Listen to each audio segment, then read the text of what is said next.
Salutare tuturor și bine ați venit la un nou clip pe canalul meu. Astăzi vă voi prezenta și învăța totodată cum să vă puneți like-urile pe overlay, pe live, pe clip, unde vreți voi. Pur și simplu, este foarte simplă treaba, trebuie să intrați pe site-ul acesta youtubelikecounter.com.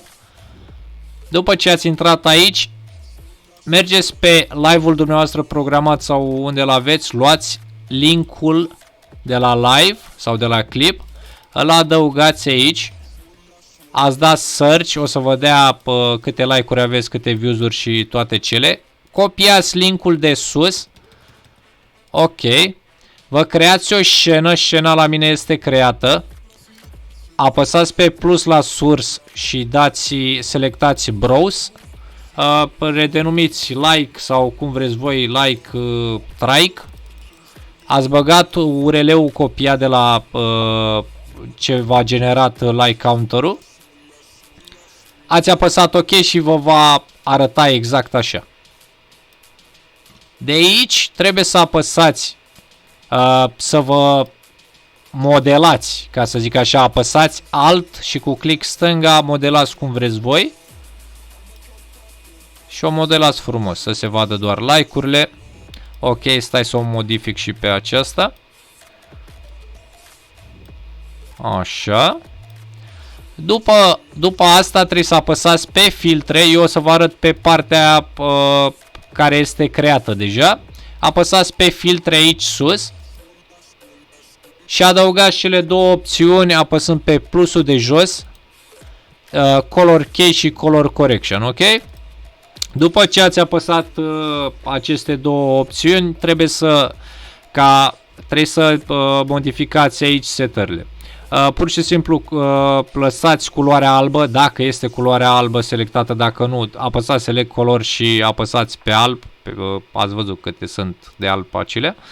Ok, similarly la 834, smoothness la 1, opacity la 100, contrastul la -1, brightness-ul la -1, gamma la -1. Asta la color key. La color correction, dă color correction și selectați fosforescent sau verdele acesta deschis cum arată. Bine, arată cel mai frumos like-ul să fie cu verde. Bine, puteți după aceasta să vă jucați cu gamma, mi se pare. Stați puțin, parcă gamma. Nu gamma, saturation, hue shift aici, 37-27. Mi se pare că aici vă schimbați culoarea la like. 37-27. Hai să-mi pun înapoi 37-27-le. Ok, apoi la opacity lăsați 100% ca să se vadă cât mai solid. După aceasta ați apăsat close și este super frumos. Uitați ce frumos arată. Uitați ce frumos arată. De la alb la transparent cu verde, super profesionist. Super profesionist. Și în caz că vreți să vă băgați pe fiecare scenă like-urile, pur și simplu apăsați click dreapta, ați apăsat copy și adăugați pe următoarea scenă paste și vă dă exact cu toate setările, toate filtrele gata făcute. Dacă v-a fost folositor acest tutorial, nu uitați să vă abonați la canalul meu Tutorials, să apăsați like la acest clip pentru mai multe tutoriale și să porniți clopoțelul, să fiți la curent cu toate tutorialele pe care le voi face pe acest canal.